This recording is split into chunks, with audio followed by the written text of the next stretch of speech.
All right. Not a thumbs up. Welcome to We'll Fix It in Post, Old Ass Movie Reviews. I'm your host, Don Vega, with special guest host, I'm Daya Bean. Hi. Daya Bean. All right. Joe's not with us this week. He actually is in a short film. He's in a film festival up in Canahdah. And he's having a grand old time. He had a good time. It was well received, from what I understand. All the white people really like looking at white people on the screen, so that's cool. Good for him. You said Granada? What Canahdah. did you say? Canada? Yeah. Canada. Yeah. You're really from New York. It's up north. Canahdah. Canada. But I've seen the film he's in. I don't actually know what they call it because the title is $3 signs. So I don't know if it's money, money, money, or dollar, Mm. dollar, dollar, or like Dollar, what dollar, the. dollar. I've never heard him Ching, actually ching, say the name ching. of it. Ching, ching, ching. I don't Mm-hmm. know. It's a film about this dude gets in with the mafia bad, and then he kills his friend, and he has like a horse betting addiction, and he keeps betting on horses, and it's very chaotic. It was pretty good though, but I'm biased because Joe's my friend. But I enjoyed it, and apparently so did the white people that wear denim on top and bottom up in I think Canada. that you're being racist because sometimes a denim top and a denim bottom look kind of nice together. The Sometimes you can't help but do it. It looks Canadian tuxedo is good. what they call it, right? I Yeah, don't man. know. I don't know where Canada. I don't know where that is. Canada. We are now on our last film of Black History Month, and we are doing Daughters of the Dust by Julie Dash. That is 1991's Daughters of the Dust. You want to give us a breakdown of what this film was? Yeah, sure. The film is about a Gullah Geechee family who is preparing to leave the South Carolina Isles of the Gullah, like the Gullah Islands, in 1902. It follows like the family's matriarch, but is centered around the all the women in the family and their connection to their homeland, being Africa, their ancestors, um, and their traditions. Completely wrong. I don't know what movie you watched. No, that's the The right same movie. movie you watched. that's That's what that's I the right watched. movie. Yeah, man. This was a very good way to end off the month for sure. I thoroughly enjoyed this movie. I've never heard of it prior to uh my friend's sister suggested it the other day um at a 1-year-old birthday party. So that was Mm. cool. And it was super dope. I was glad to watch it. It was beautifully shot. Mm-hmm. And I'm going to be looking into Miss Dash's work further. That's for sure. She has she's from Queens, born in 1952. I'm reading off of Wikipedia. Born in Queens, New York. Uh, she graduated from Jamaica High School. She got her BA in film production from the City College of New York in 1974. She was raised in the Queensbridge housing projects in Long Island City, Queens. I used to drive by those projects every day when I used to work for a mail delivery service, not the postal service. It was a mail You delivery saying service. mail, like Mail. MALE, or Yeah, like yeah, the mail that the post? Like like what kind dropping of off what kind men's? of What are you talking about? I don't know. Maybe you're the man that gets dropped off. No, I would have been making more Mail. money. I would have been struggling as much as I was back then if that was the Oh, case. so you like a mailman? MAIL. I was a mail transferer. I was not a mailman. I transferred mail from the post office to corporate buildings. So I would pick up my truck in Queens, in Long Island City, Queens, and like 4:30 in the morning. I think I started 5. and drive over Queensbridge. Go to my first postal pickup in what was the first one? It switched up sometimes, but somewhere in Lower Manhattan. And I would basically work my way up to Midtown, pick up mail from another postal service somewhere further up, drop off, further up, et cetera, to Mm-hmm. different corporate places and corporate offices. So I used to drop off mail to NYU. I used to drop off mail to FIT. A couple television channels, MTV, Fuse, How did when we that get first came here? out. Because I saw the word Queensbridge. I was very. It's Okay. called I a mean, tangent. It's called a yeah, tangent. that's what that's called. That's what it is. Yeah, That's what it's called. tangent. So yeah, so her being from New York and you being from New York and obviously having a connection to the same area, how did that impact your viewpoint of the movie? Not at all. Because I just found out she was from Oh, New York just now. so you did it make you well, As now I that you read. know, Yeah. does it make you think of the movie differently? Mm, no, I don't think so. I don't think this had any inkling of New York Mm-hmm. inspiration that I could think of Mm-hmm. in this film.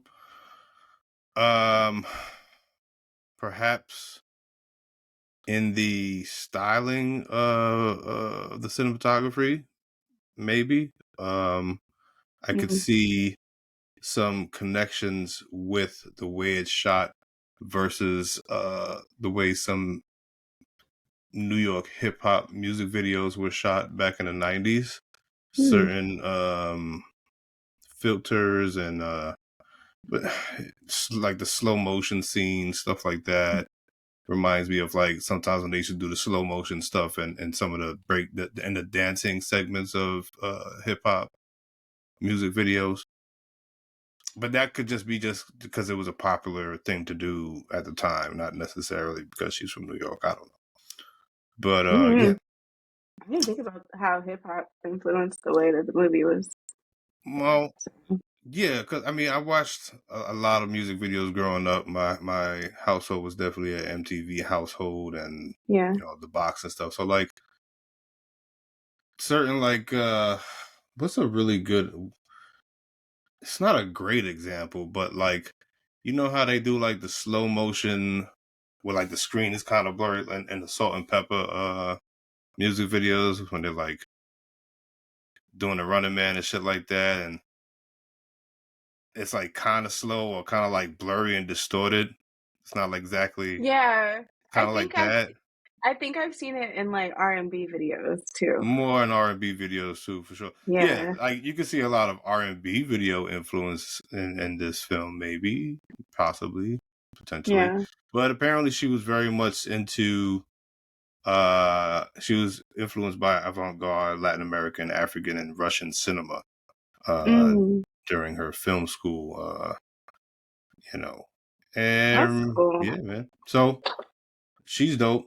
I'm looking forward to watching more of her stuff, which she seems to have a pretty extensive filmography here. She has that was 1991. Hmm. She has a short film in 1975 called Four Women. It's based on the Hmm. ballad Four Women by Nina Simone. Hmm. Uh, and you guys can look on Wikipedia. It tells you what the breakdown that is. There's another one called Diary of an African Nun, 1977. That's a short film, about 13 minutes. Illusions, 1982 is a short film, 34 minutes. Then Daughters of the Dust came in 91. Apparently, there was a sequel that took place. Daughters of the Uh, Dust? yeah, I just saw that over here somewhere. It takes in the film at least takes place 20 years later. Mm. Um, yeah, so I'm gonna look for that. And there was two novels that followed this film, also based on Daughters of the Dust. Oh yeah, about So the movie, right? yeah, yeah, man. So let's see Let's here. talk about the director of photography. What? Who's the The director of director, photography? Arthur Jaffa. Mm-hmm. Mm-hmm. I think he's also no, he's not from New York. He's from Aleppo, Mississippi. Really? I And probably that's said that also wrong. her ex-husband. Tupelo. That's her ex-husband. But I think the most important part of all of this is that he attended Howard University, like so many other wonderful people that you know. Um, Indeed, indeed. and that's probably why his movies are so beautiful. Just Mhm. kidding.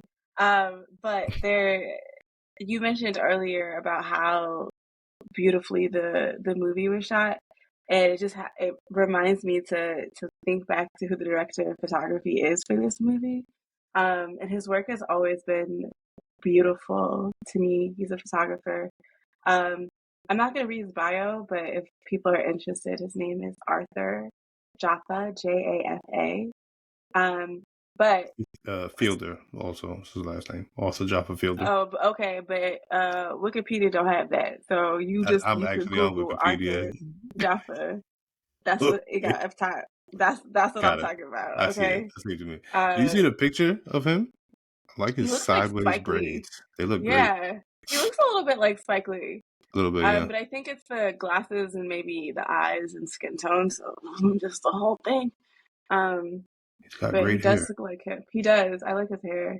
He's got like a nice thing on. But anyway, he was the director of photography for Crooklyn, and Oh shit. I noticed like similarities there in Crooklyn, and I couldn't place it because to be honest with you, I didn't even know what director of photography did until like 10 minutes ago.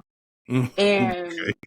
now that I'm like thinking back on like Crooklyn in this movie, I can see so many similarities. Mm. Because at first I was just like, oh, like maybe he was just like inspired by Spike Lee or like vice versa. But Yeah. no, like they worked together before. That was the style that I was seeing. He also did "Don't Touch My Hair" and "Cranes in the Sky," the two music videos by Solange, Oh yeah. and "44 by Jay Z. Also, Kanye West's "Wash Us in the Blood." Um, I think what's cool about his legacy for Dolls of the Yeah. Dust is that it kind of reached a new generation because the Lemonade video, or the Lemonade video Yeah. I saw series, that. Yeah. they Was were all inspired by inspired. this movie. Yeah. Yeah, I think principally the photography of the movie. It seems like a Spike Lee movie without Spike Lee, like from a woman's perspective. I guess just the way that Right. I was looking at how it was shot, not the actual content, because Got it. Got it. that's Got not it. what's Yeah. Yeah. on. Are you a Spike Lee fan? Yeah. Okay. Why did you say it like that? I've found quite often that some people are just not. They don't care for the content. Sometimes they feel that it's Yeah, quite misogynist, yeah. I think that misogynoir. yeah, it is. Especially like She's Gotta Have It, the Mm, movie. I think also probably in some under like sense like a theme through a lot of his work is a little bit of misogynoir, a little bit of colorism, a little bit of all of that in there. But I it could be. I mean, that's a story that he's telling, right? mm, It could be what he believes. I mean, I don't know. That's not what I'm looking at. I'm just looking at the artwork itself and just kind of like trying to understand his work based on like who he is and make a judgment of it that way. So I think in general, I think that for some, like, I think I'm also holding on to this idealized version of what I think his work is. And I think that's mm, the mm. movies that I saw as a child, like Crooklyn, like Malcolm X, like, was it Devil in a Blue Dress? Um, Do the right thing. Do the Right Thing. What's the movie with Denzel Washington when he's a trumpet player? Oh, damn it. Um, I know what you're talking about. no, what's not a Blues for Charlie. It's not. Um, It's something blue, something blue. I don't know, something blue. I can't believe that's escaping me. Yeah, but yes, the one with Denzel as a trumpet player. Yeah. Yeah, I'm gonna find Devil. No, Devil in the Blue Dress. I was right. Devil in the Blue Dress the first time. That's the name of the No, that's movie. not the That's not movie. the name of the movie. No, that's another movie. I just typed in Blue Dress. Mo Better Blues. There you go. I think something blue is in there. Anyway, I think of him in those movies, and I'm like, oh, they're so good movies, but they were old a long time. They were a lot older than I was, Yeah. and so the understanding kind of went over my head. But as an adult, kind of watching them. I don't know. I just think that what he means, his work means as a whole for Black creatives and Black artists and Black filmmakers, I think kind of just makes you kind of have to respect him. But if you don't respect the work, then you don't respect the work. That you're not seeing things the way he's seeing them no more than I'm seeing things the way he's seeing them. So is the work past, like, is it good? Yeah. Is the message messed up? Heck yeah. Yeah, Heck but yeah. it's flawed as a human being would be, I would suppose. But Yeah.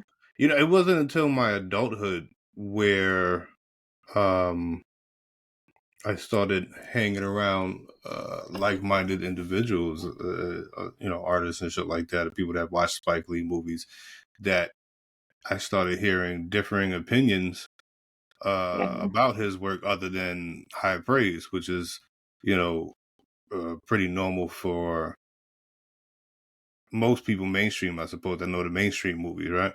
Yeah. I was in a fucking a podcast recording a few years ago, and this is the first, I think, really realistically, this might have been the first time that I was like, oh shit, motherfuckers don't fuck with Spike like that. We were in a specific Brooklyn museum, a very small museum, Hmm. where it was literally an exhibit about Spike Lee's work. We were surrounded by Spike Lee's work, and on the walls there were like still prints of different movies and you know, things of that nature. And the hosts and the guests were just ripping into his ass about the fact that they despise Spike Lee, and you're like literally sitting in his exhibit. And I was like, oh, that's news to me. Was Yeah. not aware. I mean, I Um, think he just has a really messed up perception of women. And I think a lot of Black men do, honestly. And if at least you look at his work, you could see that. it's Like, so you could weird because clearly see. when I think of the She's Gotta Have It, because I Hmm. watched that um maybe last time, maybe like a year or two ago, The because I movie or the wanted TV show? the movie, because I actually, so it was more than 2 years ago, because I wanted to watch it in preparation for the TV show, right? Because I wasn't familiar with the movie, at least, yeah, I didn't watch it in my adulthood. And is it, I always wondered if, and this could obviously be me having a bias in of itself or just innate sexism, but was his point of the way that people were trying to tell, what's the main what's the main character, Nola? she's got a Nola, what to do, was that the point that everybody was trying to make her do the men's will? Granted, I think most people really rest on the last scene, which was fucking Yeah. jarring. That's really Yeah. what it is. But also, kind of like how people really hate that scene in School Days, where Spike Lee's character is describing to Lawrence Fishburne's character that they basically raped somebody. You know what I'm Yeah. saying? Like, everybody took that in a, you're saying rape is okay type of thing, or no big deal. Meanwhile, they ignored the whole dialogue that Lawrence Yeah. Fishburne had, saying that, yo, what the fuck is your problem? How could you do this? You Yeah. know? So whereas people, you know, rightfully so, and that's their perspective, could see that last scene and She's Gotta Have It as being jarring, is it not him kind of uplifting the veil and being like, look, even that dude that you think is a good guy could be fucked up. You know what I'm saying? Yeah. Like a And commentary on it. and women are in danger at all times. Hmm. You know, that's, at least that's how I took it from my first Hmm. viewing. I Um, mean, maybe. I yeah, try not to, I don't know. I feel like after going to I know that's not what we're talking about for right, today, right, right. by the way.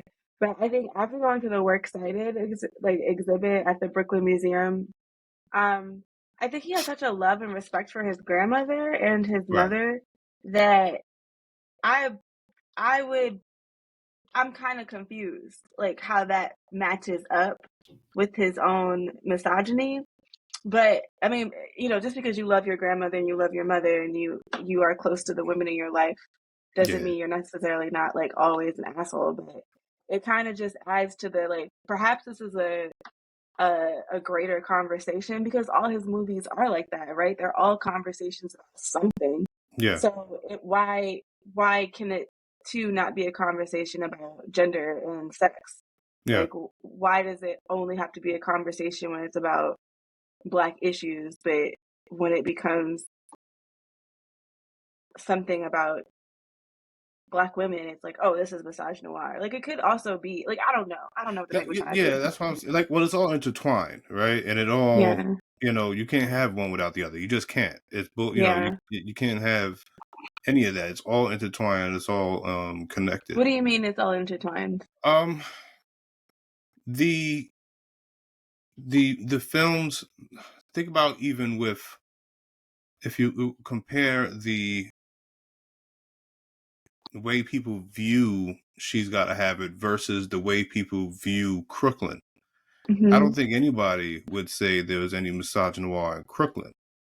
This was Mm-hmm. a love letter to Black women, if Mm-hmm. anything, Mm-hmm. and this was probably one of the softest male roles he's ever written, I would say, when it comes to the brother's name. We just saw him the other day. Oh, Delroy Lindo? Delroy Lindo, and the character that he wrote and the soft parenting Mm-hmm. exhibited in a Black family, which is not something that we really get to see either. It's always something very harsh and brash, but like, um, all intertwined. Meaning that Crooklyn was a movie about Black family, Black community, and Black womanhood, and a young Black girl growing up to become the matriarch of her family, right? And the struggle that she had to go through and to take on that burden. So it's all intertwined. You literally can't have one without the other. It just is. Yeah. You For know. some reason, so I know that the movie Crooklyn was based on like Right. his life growing up, but I wonder if his sister had, his sister wrote it. His Well, there sister you go. wrote it, and I think that's why he Well, never captures mind. girlhood. Yeah, I thought I well, remembered seeing that well, somewhere. fuck me then. Never mind. Yeah, she's a very talented storyteller. Um, Very. and and that's why she was able to capture like the the girlhood. Mm, And what was her name? Her mom called her Butterfly? No, I don't know. What did her mom call her? I forget. Troy. Right, Troy. Yeah, Yeah. Um, anyway, that was a all toss up. that We to were gonna do say, that movie this month too. We were gonna do. It was you either it you was can between do Crooklyn Crook. or Do the Right Thing. That was a toss up. I think that doing my nose looks like it's runny. I think that oh, it's gross. I think that doing a movie that not many people saw um is a good idea because Yeah, I yeah, don't yeah. think many people saw Daughters of the Dust. I mean, I saw it. I think I saw it in college, but I don't really know how I saw it. But like Black intellectuals be just putting stuff on, so Mm-hmm. you go do something, and then you're like, oh, this is cool. But watching it again, I think this is the third time I've seen it. Yeah. I think I noticed more this time around than I noticed in the past of watching the movie. And now that I have like a deeper understanding of what I like as an artist, it made me appreciate the movie in a lot of different ways. Um, but I really think though that the women storytellers really capture the best movies, especially for Black people. Yeah. It's hard to argue that. Hard to argue Yeah. that. This film was one of the first uh women Mm. directed mainstream what's the fucking I'm missing the line here. First African American woman to have a film put With the out in theatrical theaters release. mainstream Yeah. theatrical release. Right. Mhm. So super dope. Super Yeah. dope. I Let's think so see. too. But Yeah, I'm excited to watch more of her stuff. you Let's want to see, talk let's about take a how it look back. starts off? Oh, Oh, we're gonna jump into. We're gonna divert real quick and talk okay. about the year of 1991. Let's look at some highlights of what occurred. Nothing good, I'll tell you that. A lot of fucked up shit. In case you were all wondering, Tell us what happened in 1991. starting with January 1st. No, we're not gonna do that. Well, in January, Operation Desert Storm began. Mm. That happened. February, Irish Republican Army launches mortar attack on 10 Downing Street during a cabinet meeting, an attempt to assassinate Prime Minister John Major. So, Would it make more sense to go over what happened in 1990 since this movie came out in January of 1991? Like, what was going on in the world when they made the movie? Something else? Like, I don't know. nope, Forget. that's not how this show works. All Sorry. right. Well, I'm just trying to provide you with more context, but it seems Nah, like you don't son. want any. Nope, not even a little bit. Rodney King riots happened in 91. See, you want to maybe go to 1990, you would have never been able to say that. After the movie came out. Right. Yeah, Yeah, everything happened after the movie came out. What are you going to do? because it's from January. Listen, Pablo Escobar went to jail. That happened. uh, and then a whole bunch of other shit. Soviet Union formally dissolves 11 of 12 republics. Mikhail Gorbachev formally resigns as president of USSR. Yada, yada, yada. What do we got here? Ooh, I Apartheid remember ended. this. Apartheid ended. Yep, that happened also. Yeah. Where was that at? How did I miss that? Was that one of my In yadas? June. Probably in June of 1991. I don't see that on my thingy. All right, fine. June 17th, end of apartheid. The South African Parliament repeals the Population Unification Act, which had required racial classification of all South Africans after period. Cool. March 20th. You know what happened on March 20th? No. No, sorry, wrong one. November 14th. I was looking at the wrong date. Michael Jackson's Black or White music video with groundbreaking morphing effects premieres simultaneously in 27 countries on MTV, Fox TV, BBC. Top of the pops. Top of the pops. I remember. Do you remember sitting and waiting for a Michael Jackson music video to drop? Like, did everybody gather in the living room and sit in front of the TV and no, not your household? No, that wasn't. You guys were a Prince household? No, I think we're squarely in the middle. Well, my dad's probably more of a Prince fan. I think he still listens to Prince. Yeah. We don't. Yeah, I think we are more of a Prince household. We did watch Purple Rain a lot. Fair enough. Purple. Have you seen that movie? That was also on my list of potential movies to watch, and I kind of regret I it. keep forgetting. I think culturally there's a difference between Black people from Caribbean countries and Black people from America. Because Purple Rain was like you watched it when it came out. That's Yeah, just, I did watch but it. no, did you? Yes, of Oh, course. you said you didn't. That was on your list. Meaning it was on my list to watch this month for Oh, a review. for Yeah, Black History Month. Yeah. Yeah. All right, That so was I on the judged list. you, and that was unnecessary. I felt judged. That's for sure. It's okay, but I even brought the mhm. fact that she wasn't even Black American. I was like, You just bring it up all types of shit. You was just bringing it up. You was that was just messed up. I'm sorry, friend. I take it back. you haven't watched any of my previous episodes. You don't know how I introduce myself to my audience. I haven't. I'm just They are saying. very That's confused. true. We're I like, had peace a whole out. backstory that is Oh, what's different your now. backstory? Oh, no, are we lying? My bad. No, I I don't know ain't him lie. for real. I I ain't just tell make it nobody up. nothing. It's my And this business. movie came out in 1984, so I didn't see it when it came out either. No, of course not. But No. I did see it in the 90s. I do remember us listening to a lot of Prince, which I don't sit on the fence either way. So You know, y'all I'm didn't not sit really there and involved. watch when Black or White dropped. You didn't sit there and watch when Thriller's too old. What's So the movie that he did? Michael Jackson did a movie. A movie. Leave Me Alone. What was it called? It Wasn't was it a Smooth movie. Criminal? Moonwalker. Moonwalker, right? That's the one with It Smooth came in Criminal. 1988. I No, don't remember. like I haven't seen it in a 91. long time. And then what's the other one with Eddie Murphy with the Egyptians and stuff like that? Oh, that was the music video. Right. So I remember That when was that music Remember the video dropped. Times. Remember the time? Yeah, Dang. I I don't remember remember that none of when that. that dropped. Yep. Yeah, we had Moonwalker on tape. That was Damn, it. you should have kept that. That's probably worth money. I know it probably got ruined somehow, some way.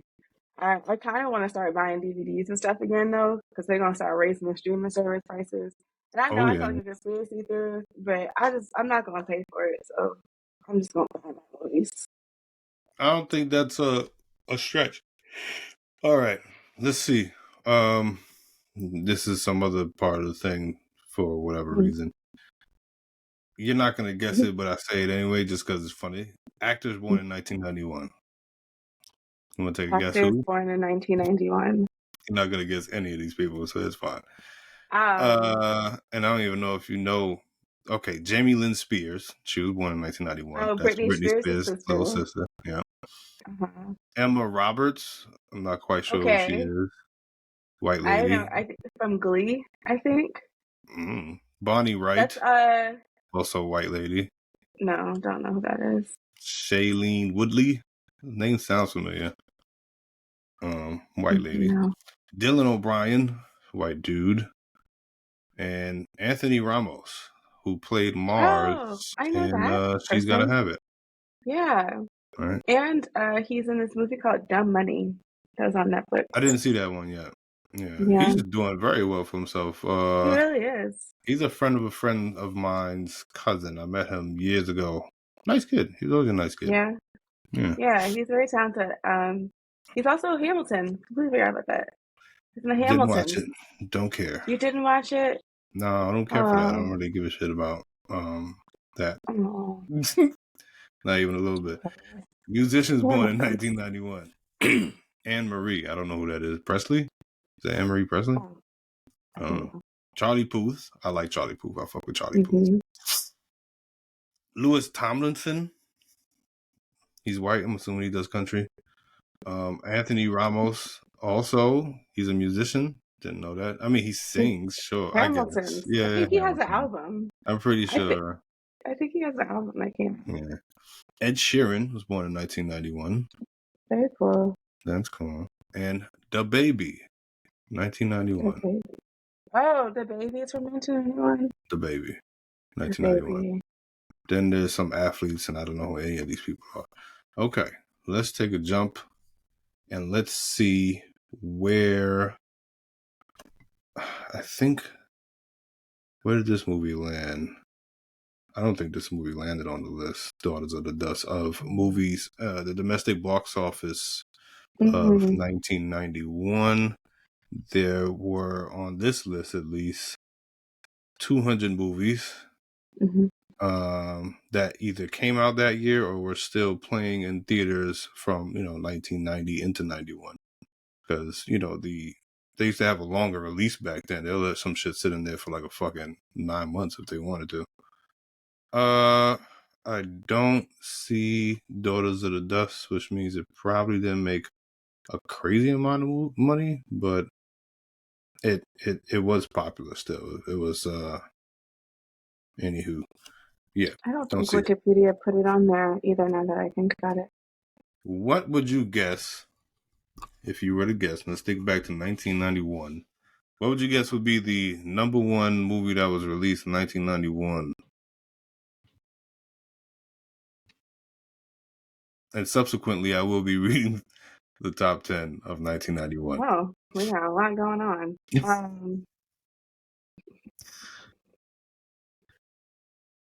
Die Hard. I mean, you're in the right genre, kind of action. I'll give you only one hint. It's a sequel. Rocky? No, Don't tell me. you veered off. I veered off? I think that's, oh, well, yeah, okay. But Alien? Mm-hmm.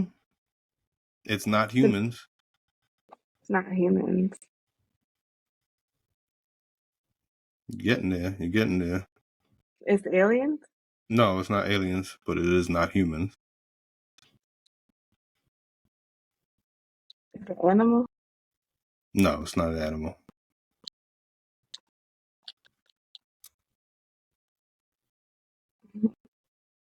It's a So this is actually this part of the show usually takes about an hour because I want to make you guess every movie of the 10. That's not true. I'm not gonna do that. Oh, That'll okay, take all right. forever. Okay, so it's not an animal, it's not humans, it's not Right, aliens. right. It's not it's dinosaurs? Oh, is it Jurassic Park? No, Jurassic Park was I think 92. Oh. I think that's the following year, Jurassic Park. It's a sequel? It's a sequel to a When did the big first movie. when did the first one come out? Oh, 80 No, something. it's not Star Wars, is it? No, it's not Star Wars. There were no Star Wars movies in the 80s or 90s. Well, not till Oh. late 90s at least. When Yeah, they did the okay. prequels. That's right. If it's not humans, what is it, the planet? Nope. Anyway, what is, let's say, here's a good hint. What was, name one thing in Die Hard that was like a common theme in the movie? Not a plot theme, but like a thing. What's a thing that was happening in Die Hard a lot? Crime? Nigga. Okay. Just gonna tell you that movie. It was Terminator 2 Judgment Day. That was the number one movie of Oh, 1991. that was humans. Robots from the The movie is future. about a human and a robot. Nah. Okay. All Boo. But right. you're right. Boo, I should have guessed that. boo you. All right. I'm going to read the top 10. You got Teenage Mutant Ninja Turtles 2, The Secret of the Okay. Ooze, one of my favorites. Number 9 was The Naked Gun 2.5, The Smell of Fear.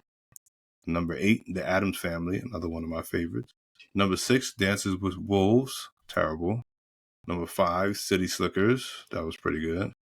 Number 4 was The Silence of the Lambs. Number 3 was Home Alone. Number 2 was Robin Hood, Prince of Thieves. Was this I don't know. Oh, Kevin Costner. Oh, I know that one. Kevin Costner was killing it in the 90s. Oh, he I was watched murdering it. The Bodyguard the other day. Yeah. Because I have a children been watching Yellowstone, so I was just like, let me just watch something I've seen Kevin Costner in. 91 was one of those ill. I mean, the 90s, the early 90s was just real ill for like movies. You know, it's our childhood. So it's like a whole bunch of movies that we know. Because that was the top 10. And then coming in at the end of the year, and it you would have thought it would have broke top 10, but it came in at number 13 was Beauty and the Beast. That was number 13. Number 14 was Hook, which is something I watched. I probably watched that shit to the tape broke. I watched that shit I've so never many seen times. it. What? Yeah, With I never Robin saw that. Williams?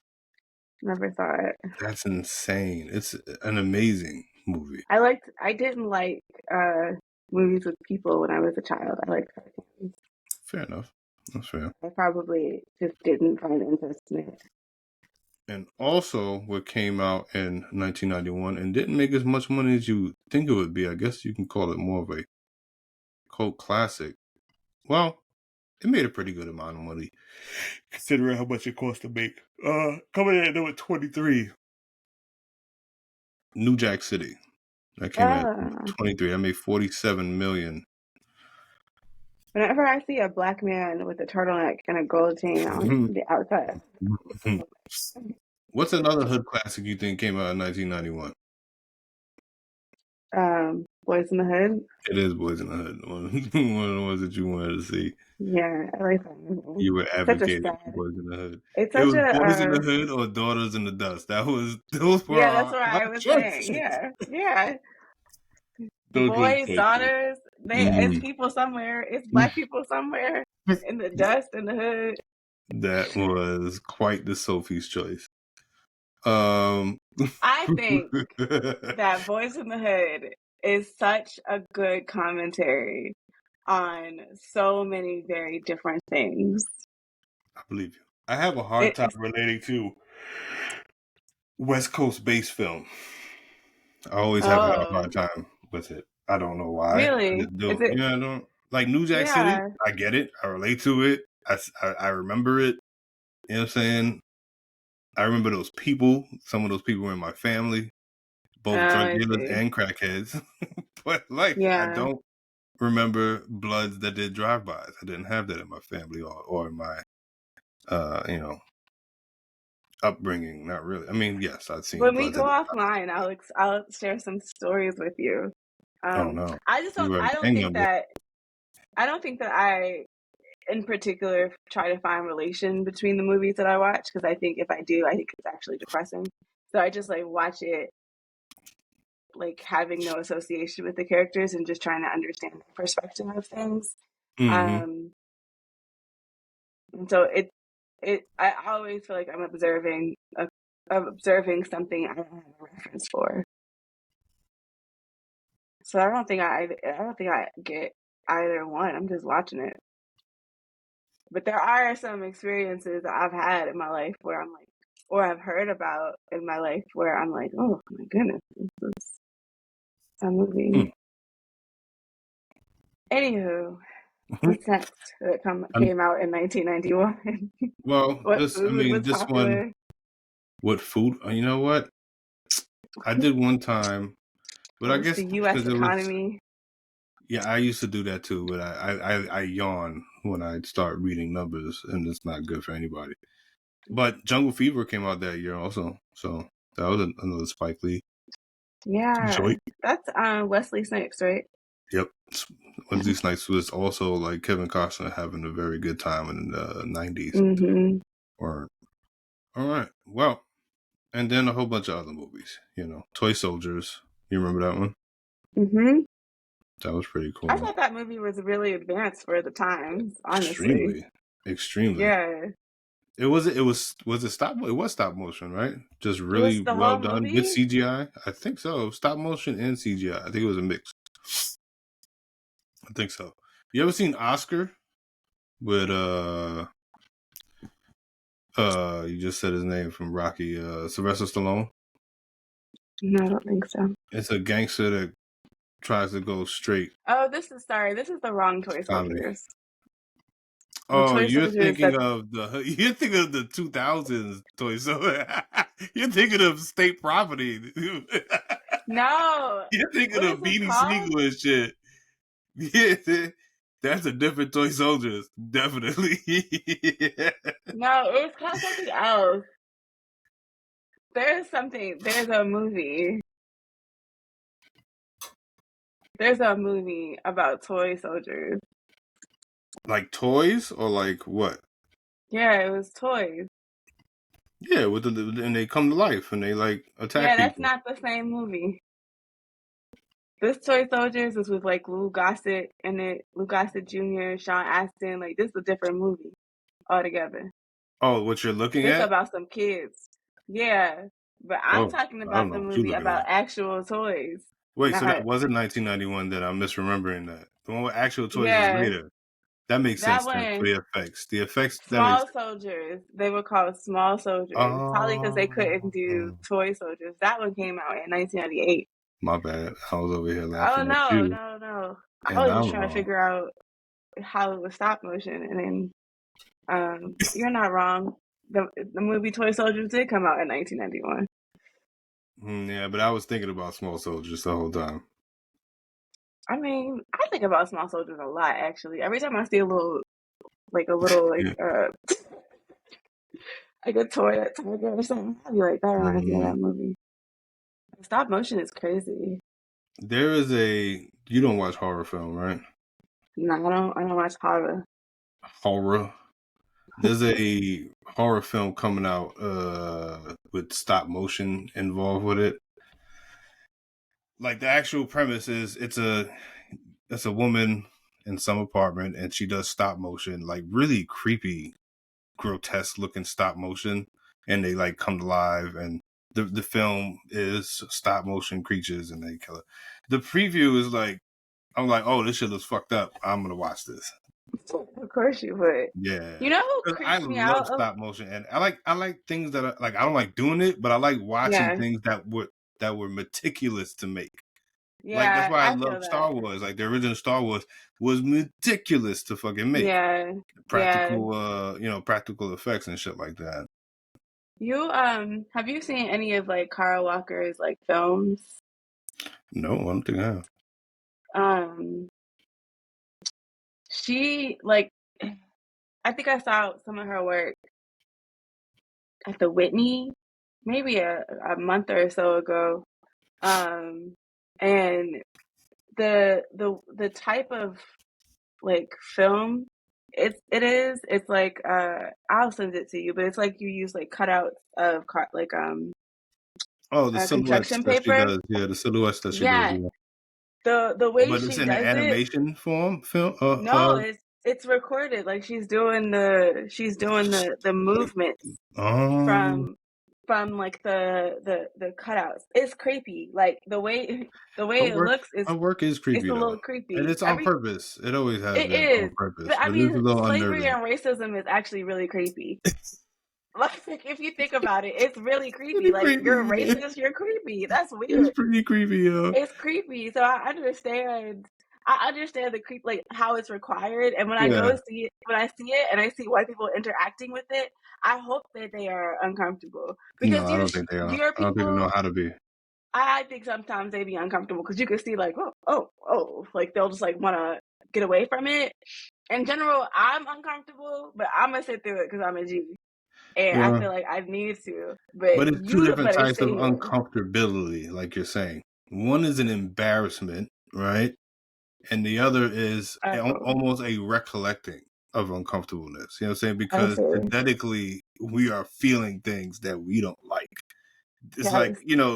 the memory genes where trauma is carried in your fucking genes. Yeah. It's more so like that's what's going on with us when we have those visceral reactions to that Mm. type of work.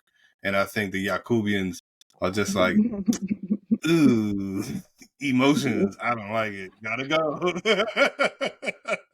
Ooh. I yeah, okay, I can see. Yeah, mine is probably more ancestral because I was sitting there like, oh, like why am I watching this? Why did I do this?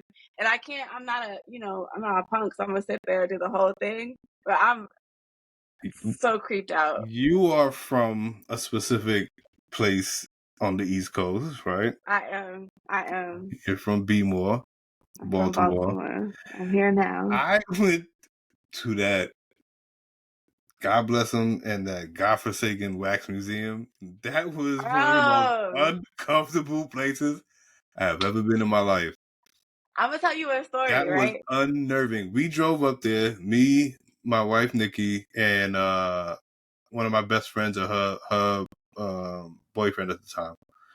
I don't know what the fuck we was thinking. Why this was like a weekend trip we decided to do. And Nikki went there when she was a kid because she has family that's from Baltimore and stuff, and she spent many a summer in Baltimore. And she was traumatized by that museum as a child. And she said, I will never fucking go back there again. And we went to go visit this museum, and she Hmm. refused to go inside. She sat in the car. She was like, nope, not gonna do it. Fool me once. Shame on me. Not gonna fucking do it. And I'm like, what's the big deal? It's a fucking wax museum. Sure, there's gonna be, some hard subjects in there. First of all, it's on an abandoned block. The Hmm. whole block is just shells of brownstones, I which think that was the block isn't abandoned. I think the museum owns the block and they haven't redeveloped it. But that's what I've been I'm told. not So too sure. But it's it's on North still Avenue in empty. It's Baltimore. still a block, meaning not just one block. It's a that then a right, then a right, then a right of emptiness. It's just Yeah, empty. yeah, And then you got this museum sitting there on the corner, I believe it was, right? yeah. It's on the corner. You go in there, and it is just very, very crude. It sounds fucked up because I want to respect art and artists, but it is very crude, It's not not as you would see good it. wax museums, not good wax Yeah. I figurines. don't They're think just it's not good. bad. They're Don't not say good that. though. It's They're not not it's good. not the same level as the Hollywood one. I don't even like that. I don't like wax figures in general. They Oh, usually tend to, true. you have uncanny valley. It's not Yeah. gonna look like the person because it's not the fucking person. So, Yeah, I mean, unless you're doing a 3D print, it's not gonna fucking be precise, right? Sure. yeah. But like this is like somebody did a wax sculpture of somebody describing Martin Luther King. Not even from a picture. They just Don't be mean. it's like somebody Don't be mean. described what they remember him maybe looking like in a newspaper they saw one time. It's Don't like be mean. not from a photo or nothing. So everybody don't look like nobody. But it was still interesting. The base, it was in the basement, right? Mm-hmm. The basement has the slavery section and the with the very and it has the Emmett Till section also, correct? Mm-hmm. Emmett Till I section. think that's where all the scary rated scary stuff is. Or Yeah, like yeah, yeah. not for children. All the really hard R Because stuff I is think there's like downstairs. lynching stuff down Mm-hmm. there too, like when Mm-hmm. they would lynch black people and maybe cut babies out Yep. and intestines. It Those are like in is jars down there. rough. But I say all that to say I think it's also very necessary. I don't think Mm-hmm. that it was like I can't act like I'm saying why are you doing this. I understand exactly why this was Mm-hmm. done, and I think it is an extremely necessary place. And when I have my kids, they will be going there. It will be a learning life lesson for them. It's gonna suck, but hey, because there's not many. Like we go to these museums.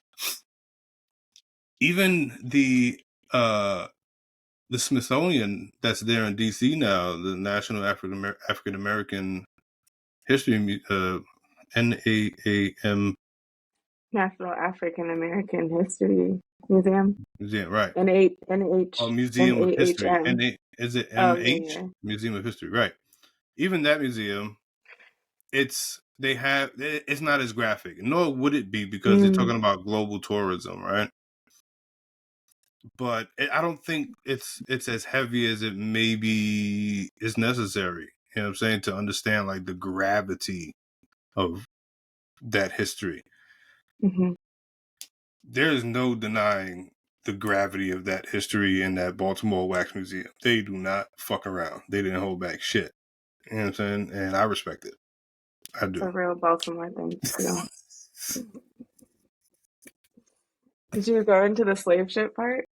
Yeah. Did it even stink to you a little? Yes. It smells like a scary, terrifying basement. Yeah. Yeah, Yeah. yeah. Like people complain about the Smithsonian Museum because it is purposefully cramped in the lower level where the slave ship stuff is down there. Mm-hmm. And that's to incite that psychological part of it, right? But yeah, I went with my mom, and I don't think she got that the first go around. She was like, "Why is it so fucking bad here? What the fuck? Everybody keeps bumping into me." And I was like, "Ma, I'm pretty sure that's the point." She was like, "Ah, this is too much." It She was like she she wasn't goes, there for a lesson. she goes, "Why would they let everybody in here at the same time? That doesn't make sense. It's not enough room." It's like, She's like, yeah, I'm yeah, not mom. here for a There's not lesson. enough. She was There's trying not to do enough her room. thing. That's I exactly what haven't it is. been I haven't been there. The National Museum of African American History and Culture. There you go. Um, It's dope. maybe I should check it out before I leave. Especially now because it's probably not a high peak. Well, no, it's Black History Month. It probably is I mean, busy. it's December. I mean, sorry, it's DC. So, um, there's always, it's like New York. There's always tourists in DC. Yeah. All right. Let's go into this film a little bit. Okay, let's do it. Like I said, Joe is very diligent. I am not, but I think I took a pretty good amount of notes, guiding us along this film. I just took notes of things that caught my eye that I found to be interesting, like Mm-hmm, opening with the Muslim prayers by the river. mm-hmm, Is that mm-hmm. I don't know how much you know about the Geechee culture Is that like something that's very prevalent? Is Islam in the Gullah Island? I'm not gonna lie to you, I don't know, but I do know I that a should look lot of that up. people who, yeah, a lot of people who came over on the slave ships to the Americas were We're of also all different Muslim, yeah. types of, Yeah, yeah, faiths. very true. Like all of the faiths were existed in Africa before everywhere else anyway. Hmm. So, um, probably people of all different types of backgrounds who got caught up into the slave trade. Very interesting and beautifully shot. That opening scene, Yeah, just it was. beautifully shot. So there's a photographer that's hired to capture the family's last moments, last day on the island before migrating north. Um, and again, I implore anybody to watch this movie before you listen to the review. That way, you know what the fuck I'm talking about. Otherwise, you won't. I like that shot of the glass under the bed with water and flowers. I want to know what that superstition is about. I want to look that up. That caught The my eye grass too. under the bed and with water and flowers. Yeah, there was a short glass of water, and they had some. Yes. Yeah, yeah, that was Okay. just sitting there under the bed. It was on like on top of some note or letter. Hmm. Um, that was really cool. I've never seen that before. I'm gonna look that up, see what that's about, and jump in. Also, anything that you recant and stuff like Yeah. that. They had the introduction of the family members, which was narrated by a future descendant of this Hmm. family.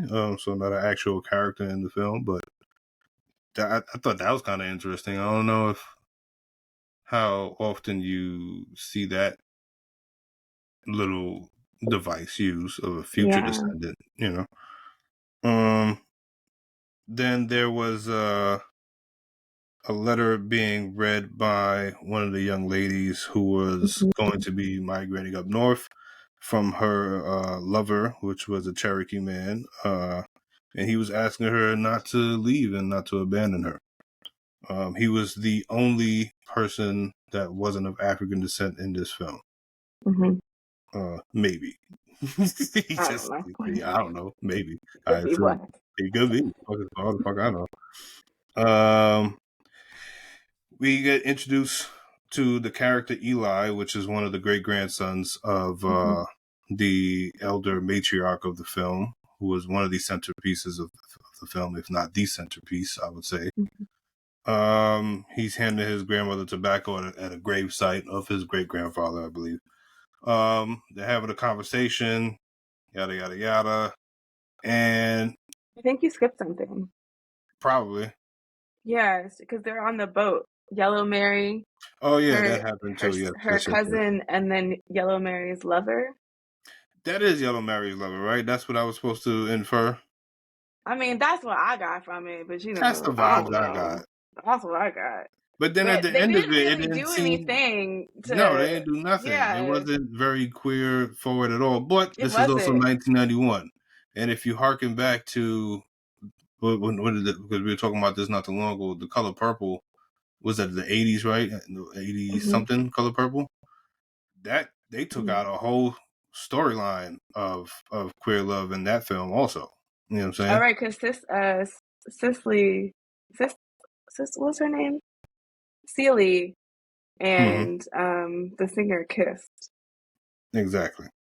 But in the book, from what I understand, and I didn't read the book. From when the book, Mm, there was much more detail.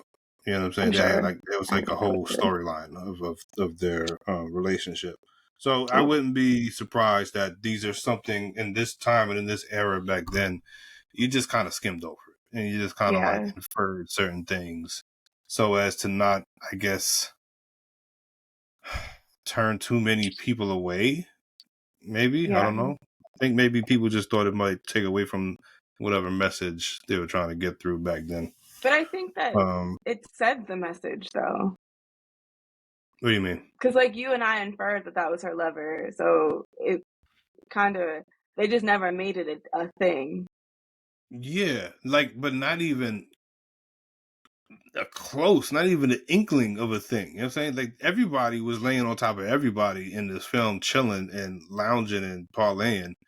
So you can't even say like you can insinuate some sort of relationship just by body language necessarily, because everybody was just like, "Hey, what's up?" You know what I mean? Yeah, Hanging out. And then, not to skip ahead, but then the end of the movie, you definitely don't get any type of inference that Yeah. there was some sort of relationship based on how that went down. But yes, they were on the boat, and the character Yellow Mary, who is probably like a uh I want to say third lead maybe in this film, because it's Yeah, the because we the follow elder her, but matriarch. Yeah, it's also what's her name? The other Eula, cousin, Eula. Eula and Viola, who is the one that's like Yeah. very Christian. Yes. Yeah, Yes. so it's like Yes. four. It's like Viola. four people. Yeah. Well, Um, daughters. yeah. So So. Eli, which is one of the he is daughters. Yeah, yeah. Everybody's daughters and Mhm. cousins and stuff. And then there's the mean one who married in. I forget her name. She was also there. Mhm. Um, yeah. So Eli's having this conversation with the matriarch of the family, and talking about going up north, and she doesn't really approve. Obviously, she doesn't want anybody to leave the island because that's their land, and they have roots there, and it gets to some sort of confrontation where he's basically blaming his grandmother for his wife being raped. Uh, Mhm. like he's wondering why his grandmother didn't protect the mother of his child, which was Eula, right? Mhm. Um, he was he was overacting a bit, right? That guy, he was a little bit much. I don't know what type of direction he was getting, but didn't seem like some of his stuff was just kind of like off. Like it would kind of take you. It would his shit would kind of take me out of the film sometimes. Like he would dive to the floor, dig his hand in the sand. His shit was kind of weird sometimes. Everybody else, I was in there, and hold on. Oh, there you go.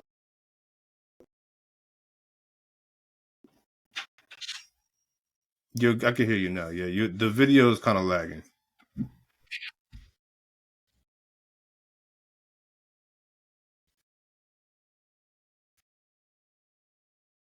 Yeah,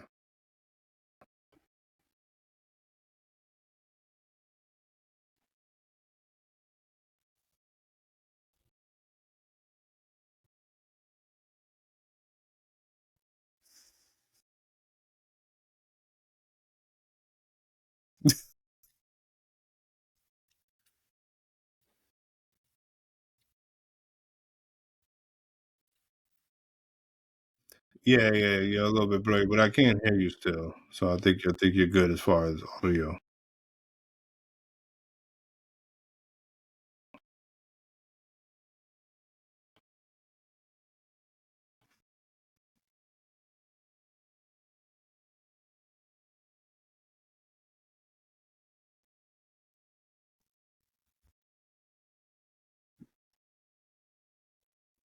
Oh no, it came back. It's good now. Now it's like catching up. It's fixing itself. You're good.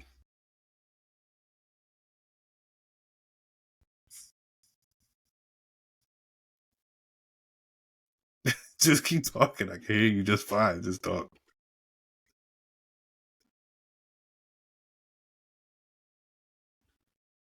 I didn't understand the interaction at all in that part. I didn't understand what the fuck was going on or what the fuck they were talking about. It was something else. I don't know. I didn't get it. Um. So yeah. So now he has the argument discussion with his great grandmother in that scene. Then the grandmother wants him to be more in touch with his ancestors as guidance. Well, and we lost her. Let's see if she jumps back in. Ba, ba, ba, ba. How do we? I could have swore there was a way to pause it and then come back in, but I guess not.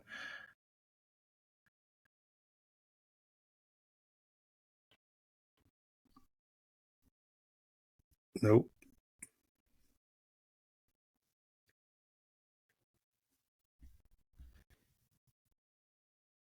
Yikes. Anyway, yeah. So the grandmother wants him to get him more in touch with his ancestors as to be a guidance for his travels up north.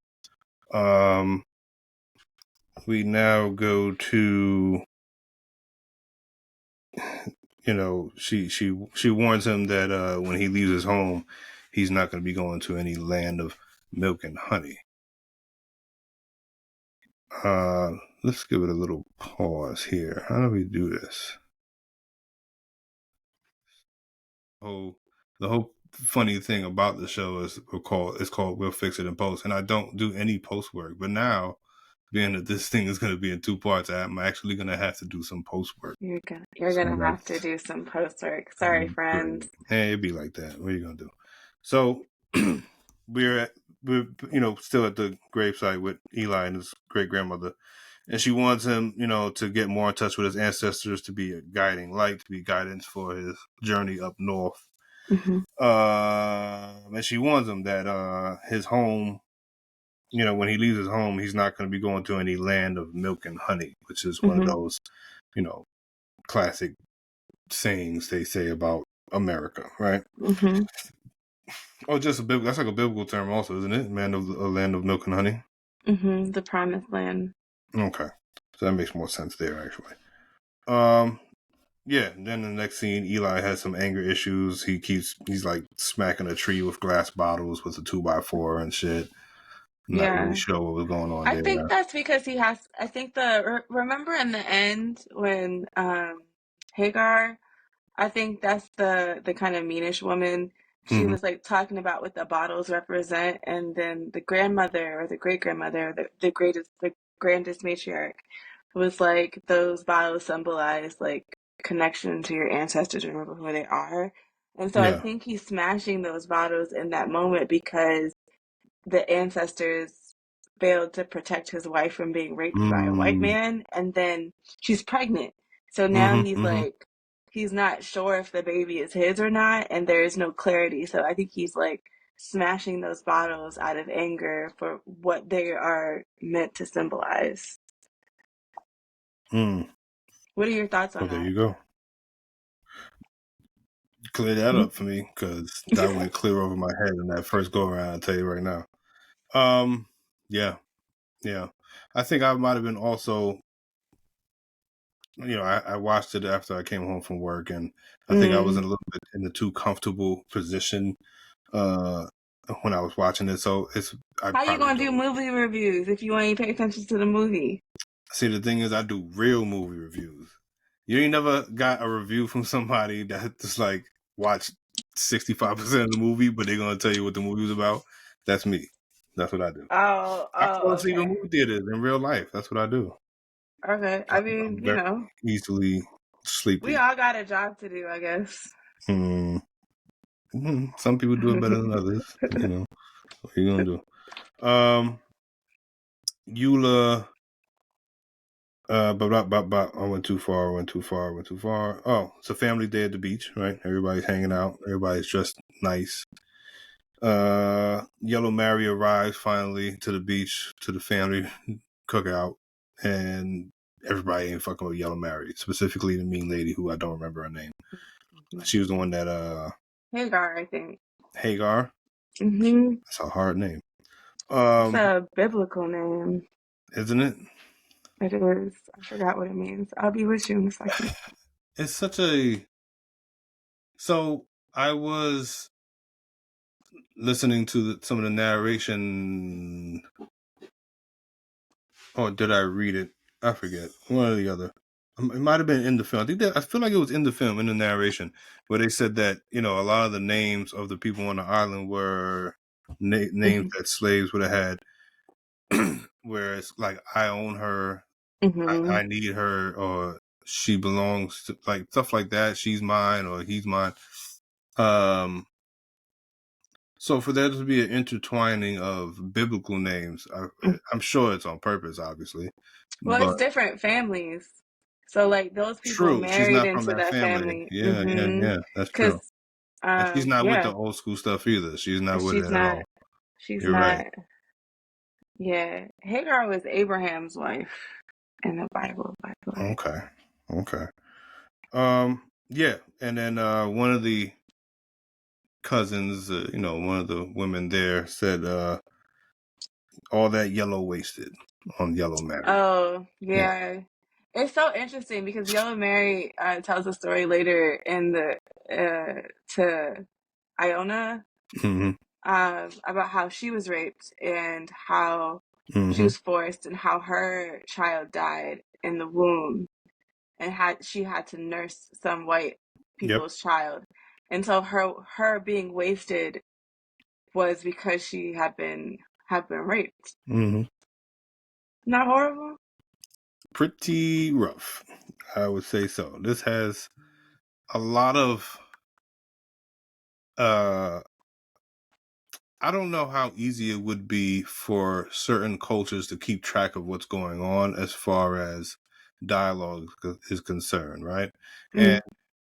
that meaning they don't put any subtitles in this film whatsoever. I think they did it briefly in the very beginning and then they cut it off, Yeah, right? like they never did it Like again. like I was fuck like, you, oh, pretty okay. much. Yeah, yeah. It was like, yeah, nah. You thought you thought you was gonna be able to read this, nah. So they took off the subtitles very quickly in the beginning. Um, and yeah, the filmmaker wanted it to be as authentic because this is based on her family, her Mm, father's family actually. Miss Dash wanted it to be as authentic as possible to use the same type of vernacular, mhm. accents. If you have any West Indian roots or families or friends, you can kind of pick up, or at least to me, it sounds very similar to what a Bayesian accent sounds like. And a lot of Bayesian accents kind of have very familiar tones to Irish accents, right? Certain words and certain inflections and stuff like that. So I like I said, I wonder how difficult it would be for people that are not of African American ancestry, not of Gullah Geechee ancestry, or not of West Indian ancestry, to even be able to track and follow some of the things that's going on storyline wise. Oh, I You didn't know, even think about because if you're that. not accustomed to this type of dialect, certain shit is just gonna go flying over your head. You know, because I had I to didn't. rewind several times because this is a very specific accent. This Gullah Geechee stuff. It's not, and all of them aren't necessarily consistent. Mhm, In this movie, certain accents sound very West Indian mixed with African American vernacular and accents, and then other ones like I feel like Eula's accent was from a completely different. mm, Like she, I didn't look her up, the actress, but if she's British, I wouldn't be surprised. I hear You know what you. I'm saying? Like I her hear accent was you. completely different from everybody else. Same thing with Hagar. Her Yeah. accent was different from the lady that she was hanging out with the most and was popping shit, the one that was wearing a hat. Their accents were completely different. They also have, it's mostly Bayesian accent that really rang true with some of them. Some of them, yeah, it was just very interesting. Such a mix. Such a mix. Yeah, And that I'm is not really what sure. that accent sound like. The Gullah Geechee accent really is that interwovenness of dialects. Well, yeah, totally. I think they got to separate. There's a guy on Instagram and TikTok and YouTube. I think it's like he says we out here. I don't know his Yes, I name, follow but him. I do yeah, follow him. he's like a scholar in Sumi Musho, something like that. okay. Yeah.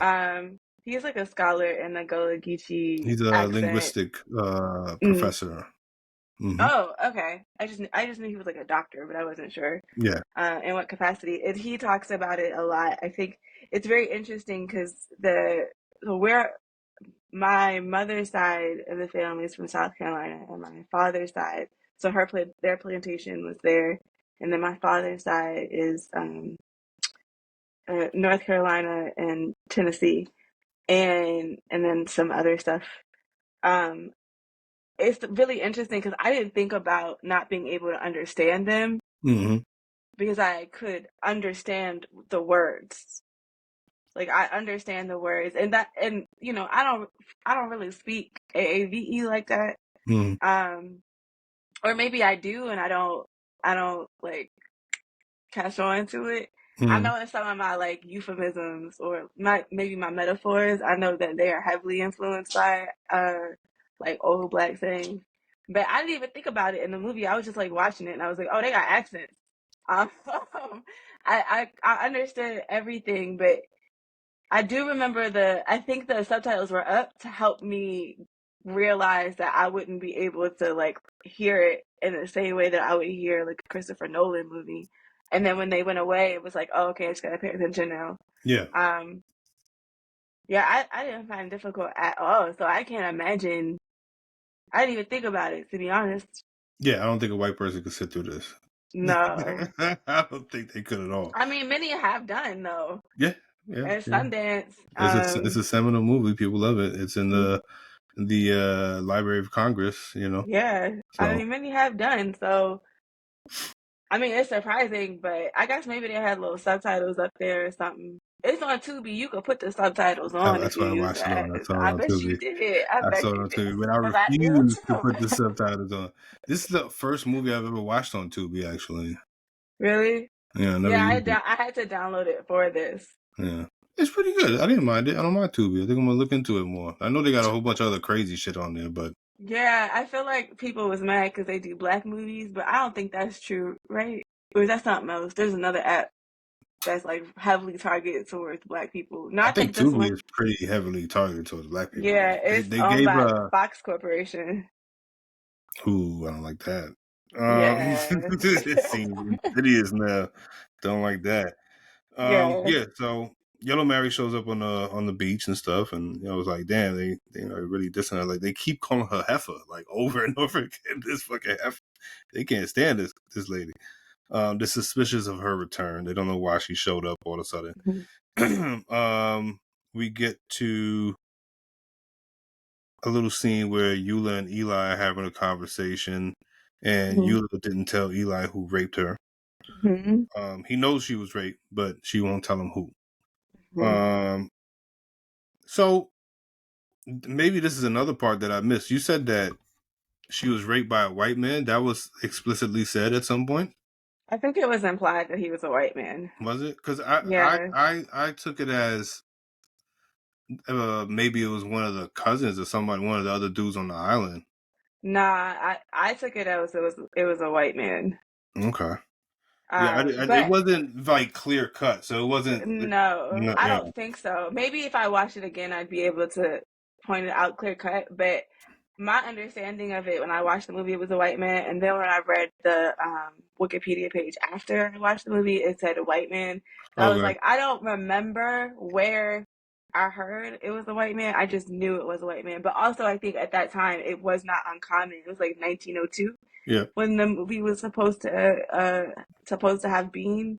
So I feel like it wasn't uncommon for white men to rape black women all throughout slavery, and Yeah. I mean even up until today, to be honest with you. Absolutely. Um, but it just wasn't uncommon at that time, and I would also assume that Yellow Mary's rapist was also a white man. Mm-hmm. Yeah. So yeah, then we go into a conversation that Yula's having with Yellow Mary, and she tells her not to tell him anything, or he might end up being hung from Mm-hmm. a tree, just Mm-hmm. like uh, a lot of the patriarchs of different families. Mm-hmm. Then Yellow Mary gets into the story about her working for a family, and they wouldn't let her leave. So basically, she was enslaved, even though this is supposed to be 50 years post slavery, Mm-hmm. right? Um, the women in the family have a disdain for the grandmother being stuck in the past. They don't want their kids to be like the saltwater Africans fresh off the boat. That was something that was echoed Yeah, many times saltwater throughout. Africans. Yeah. Yeah. It's like Um, an insult because they used it yeah. throughout the movie to insult people doing certain things, like Hmm. backwater.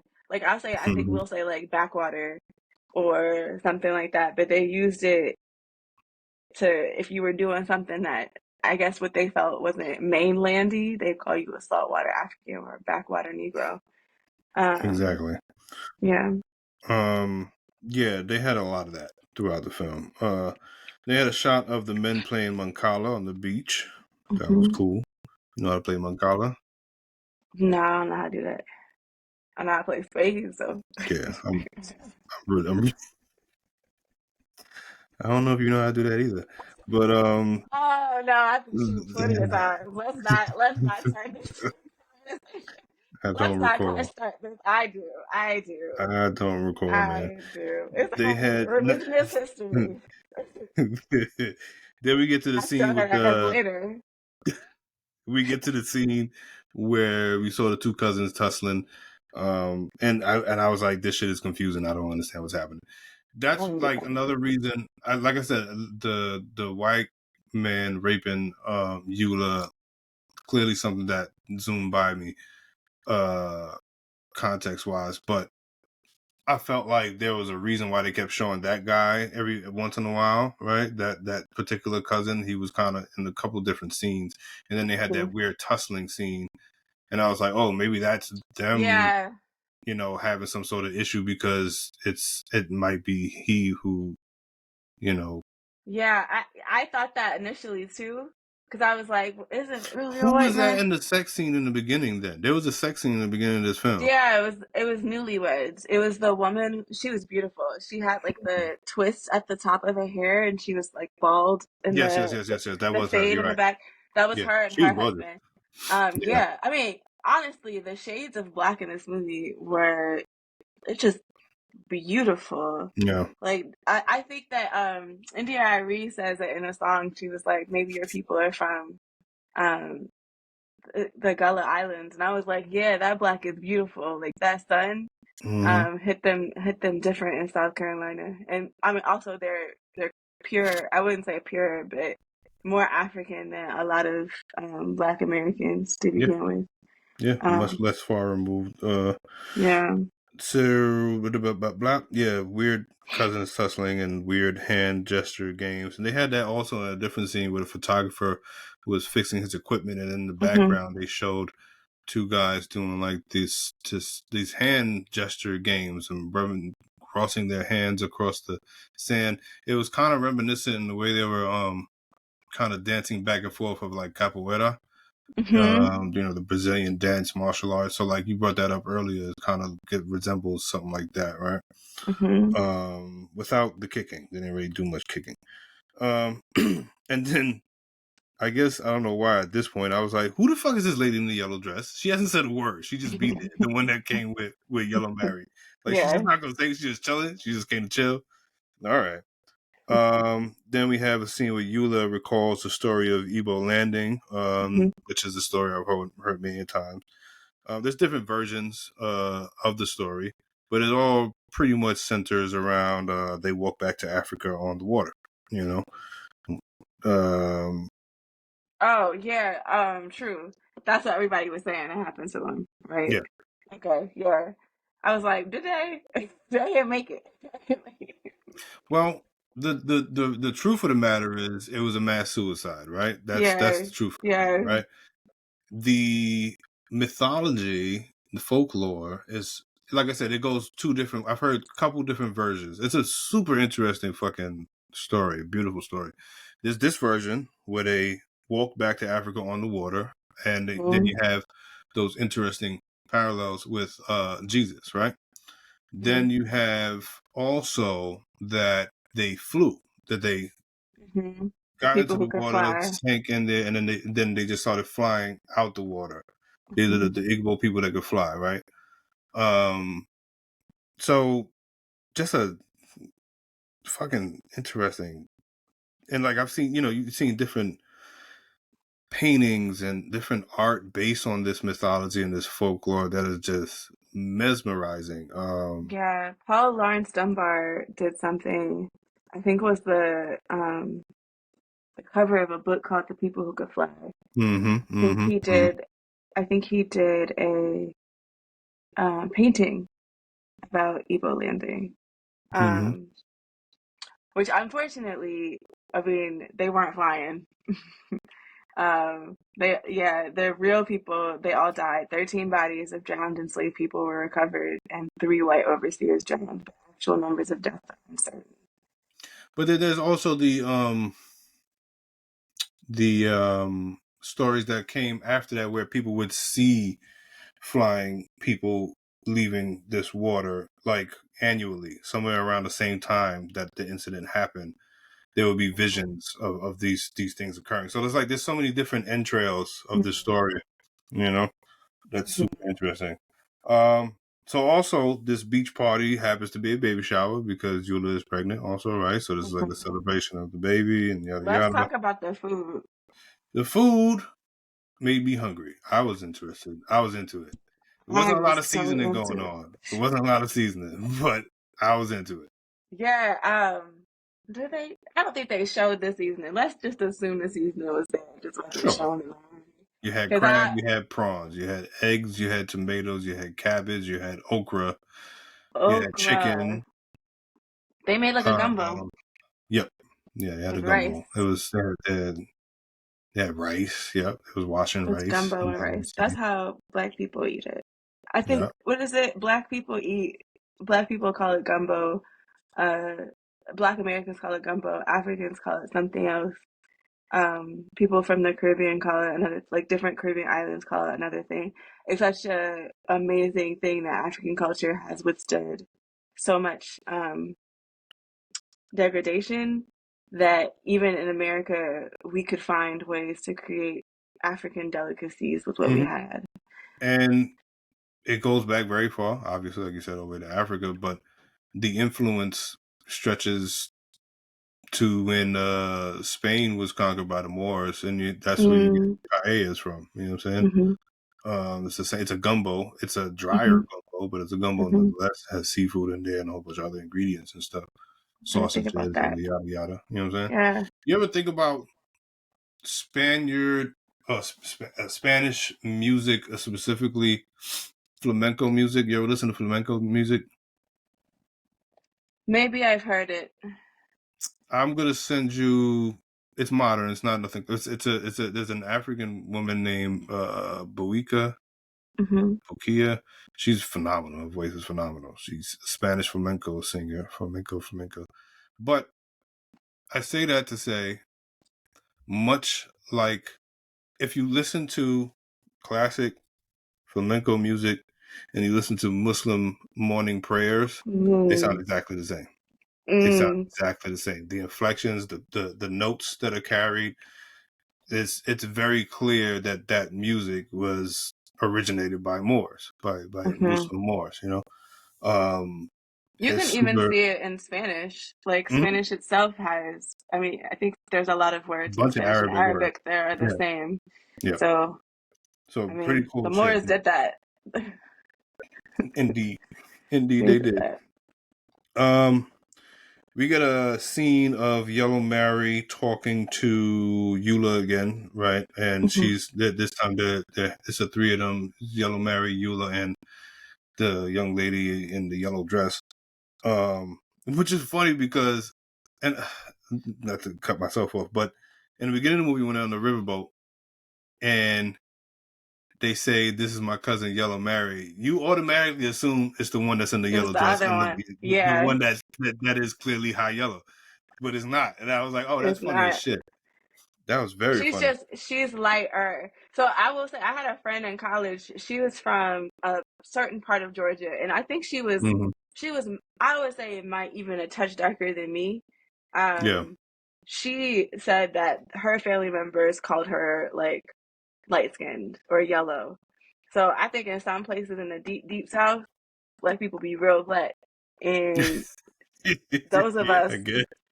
who aren't as dark are, I mean, I would never consider myself light skinned or yellow, so Hmm. I can't agree with that. But I think that there are some places in the South where people are so dark that they would see somebody of that complexion and say she's yellow, she's high Hmm. yellow, she's light skin, or at least she's yellow, she's not high yellow. You know, it's maybe it's a distinction between the levels of yellow. But yeah, I was like, oh, the first time I saw it, I was like, but she's not the yellow Mary. It's the Yeah, other it's like, what is one. going on here? But I think she also explained it too. She was like, yeah, she's just lighter than the rest of us. But I was like, no, she's not. There's that other light skinned Not girl over there. really. Not really, but okay. But I'm bad. So yeah, they have this scene where they're chilling on the beach and they got like that parasail over them. And they're hanging Hmm. out and she's telling the story about how she compartmentalizes her pain and she Hmm. doesn't let anyone tell her who she is. And at the end of Hmm. that scene, it ends with her looking directly at the camera. She looks directly at the viewer at the end of that scene, which was like, I was like, oh shit. It caught me off guard Hmm. because that woman is Hmm. stunning. The woman that plays Yellow Mary. She is. Um, and what's her name? Is it Coralie Day? What's that woman's I name? can see. Yeah, Barbara O. Barbara O. Jones. Um, yeah, she was Yeah, she's beautiful. stunning. And so she looks directly at the camera, and they linger on that for 3 to 4 seconds, but it was long enough to have a crazy effect, I think. That was pretty cool. She also has conversations. She's talking about she wants to head to Nova Scotia, right? That's like where her Hmm. head is at right now. That's her game plan is to go even further up north than everybody else is going up north already in the family. There's a scene with the photographer. I'm like, why did he use that flash in the broad daylight? Why did he do that? That was strange. Oh yeah, maybe I because didn't people get are that. so He did dark. it twice. I don't think it was gonna do anything, You but in I broad wouldn't back daylight. then. You are in broad Actually, daylight. sometimes flash adds a little bit of something to the face when you take I a picture guess. and flash in daylight. But you know, those cameras back then are mad old, so you don't know how much light it's capturing. So maybe he needed the flash. Nigga, don't come out Mm. here and get on Mr. Sneed's business because you don't know Listen, what's going on. I have not been. I can't say that I've been able to call myself a real photographer in a very long time, so I can't judge. I was just We curious. can we don't know. I was Maybe it just was for curious. cinematic effect, you know? I guess so. Maybe they were trying to get Um, you to see he was taking a picture for real. they have more Muslim prayers on the beach with the kids now. Now they had their midday prayers. Um, Oh yeah, the we get Muslim to family. hmm we get to a scene where Viola is having a conversation with Nana, right? And Nana is not trying to hear about Jesus, not one bit. Don't bring that to her. She don't want to hear it. Now we find out that Yellow Mary actually decides to stay back. She's not going to go up north with the family. She's going to stay home and start a new family, as we come to find out later, back at home on the island. Right before everybody's getting ready to go, Nana has this gathering of the family, and she's kind of like saying her goodbyes and giving her last warning at the same time. She's like, it's like, look, this is your last chance to change your mind type shit almost. Mhm. But also she's begrudgingly giving her blessing, or at least at at at the very least she's um sending off her family with her protection, right? Mhm. Her mother's Um hair and her hair.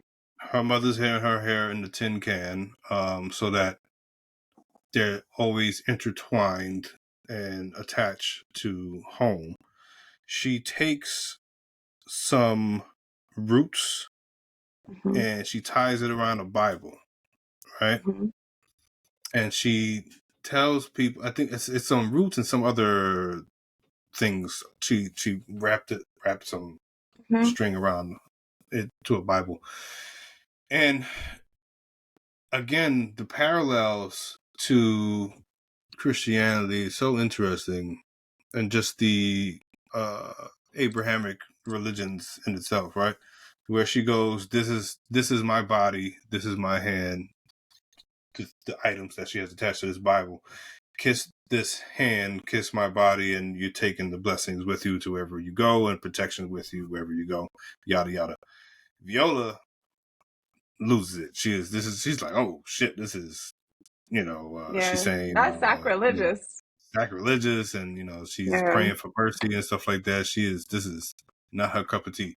So everybody's doing it. Everybody's saying their goodbyes and bending the knee to the matriarch and getting her blessing. Hagar is another one who does not. She's not with the shits anymore. She's like, I'm done with this hoodoo nonsense, and we're leaving this Hmm. behind. And that scene ends with pretty much everybody, including Viola, who, after the photographer bends the knee to the grandmother and kisses her hand, he jumps on Viola and gives her a big kiss on the face. So there was that. Hmm. He and then at the end of that scene is Viola actually kissing her grandmother's hand and body and receiving that blessing also. But grudgingly so, I would imagine, right? Yeah. Oh, she had a very interesting line. Nana said. She said that they took our gods and gave them new names in this book. That's what she said before she had everybody Mm. kiss her hand. Right? They took our gods and they gave them new names in this book. And then she had some other things in her speech. That I thought that was pretty interesting. What did you find interesting about that? Um, because it means that she obviously has a understanding of the book. I think she's probably read it. I think she understands it. I think she's aware of the stories and their actual, and of their origins, of their African origins. She's aware of the old stories, the original stories, and uh, she has a disdain for how perhaps it was used as a tool against her own people, against her own Mm. lineage at some points, Yeah. um, which is why she struggles so much with the fact that these women in her family who are supposed to be next in line, Hagar, the lady with the hat, Viola, those are supposed to be the people that are supposed to be passing on these traditions. Those are the next in line, the matriarchal lineage, and they want nothing to do with it, Hmm. They want nothing to do with it anymore. So it's a as much as the family is parting ways with the old ways of the island, the Geechee beliefs, it is also the grandmother parting ways with the world that she once knew, because it's her world is leaving her, you know. Mm. So yeah, I just thought that whole scene, I mean, the whole fucking movie was interesting and amazing, but that scene was pretty poignant for me. Blah, blah, blah, blah. Yeah, Viola kisses it anyway. Then we have another scene of the evening Muslim prayers. Hmm. Um, and then we have some of the family that are heading upriver for their journey north. The grandmother's there to say her goodbyes to everybody as they're on the boat. You got Hagar, you have random light skinned lady who doesn't talk, you have just everybody, right? She had one And then line. I don't remember hearing not boo come out of her. She had a line. Hmm. I think she had one Oh. line. They were on the beach and she said something. Or maybe she moved her mouth and there was music playing, or the little child was narrating. Yeah, they Um, did have that. They did have a couple scenes like that where people were talking, but you didn't hear no words. Yeah, yeah. yeah. I mean, if she talked, they got to pay her. So maybe she didn't talk. Um, the native kid rode up on his horse, and then Hagar's daughter bounced, and she left. She stood by too. Iona. Because she Iona, kept that's right. screaming her She name. kept saying, Iona. "I own her. I Iona. own her." Yeah, Yeah. And it sounds like I own her. I think the first. I feel like she clearly said, "I own her," because I wrote that down. I was like, "Oh shit, Yeah. I own her." Her name, and I don't know if we Yeah. heard her say her name earlier in the movie. Did we? It's She did. possible, She but I'm said not sure if Iona we did. before, but the way she said it this time, it was more pronounced that she was saying like I own I her, own her. kind of. Yeah. Mm-hmm. Mm-hmm. That was like, wow. Yeah. That was powerful. And yeah, so she bounced with the Cherokee young man. who was wearing a So shirt this did. time. So, Oh yeah, was he not wearing a shirt last time? well, he was like carrying some stuff in the first scene he was in and shit. You know, Oh, he yeah, my was nigga was doing work. working. Yeah, he Mhm. was working, and the Geechee guys that he was working with was like, all right, peace out. It's your shit now. And they let him carry that shit by himself. It was like, all right, later. We're moving, so this is your shit now. Bye bye. Yeah. Okay, So that then makes the sense. movie, yeah, the movie ends with them going upriver, starting a new Hmm. life, and the narrator, which is the the future descendant, um, telling the story of how I think her mother was Yellow Mary, right, or something like that. Or her grandmother was Yellow Mm-mm. Mary. No, it's Wasn't she Eula. a descendant of Yellow Mary? That's Eula's daughter. So the little girl that's narrating is supposed to be Yeah. sent by the grandmother's prayers because um what's his name? Eli didn't believe that the baby would have been his. And Mm-hmm. so the little girl is like the representation of the fact that that is his daughter, and she's like narrating it Okay.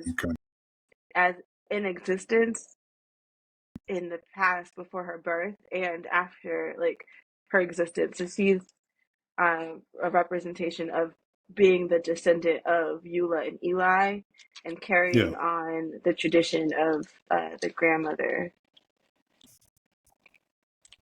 Yeah. And the grandmother lived up until she was born. She was still around. The grandmother lived quite a long while, as it seems. True. I This didn't get film that did a far. lot of. Yeah, she said that. She was like, but my great grandmother was still around when I was born. She said that. Mm. Yeah. Great grandmother would be for her. Yeah. Yeah. I would say it is safe to assume that everybody had kids relatively young. For like Eli, for that to be Eli's great grandmother, and he's already like 20 something Yeah. years old, and Yeah. I would everybody assume that probably like had kids. everybody's like 16. Everybody's Yeah, 16. yeah, kids. Yeah. So this movie did a lot of time jumping. They had scenes where they were going back to slavery times and the dancing and stuff like that, and different moments. And it was shot. It didn't really take you out of it. It didn't confuse you or nothing like that. It was. It had time jumps in it. Yeah, they had a couple time jumps where they were talking about when they were the narrator was talking about traditional.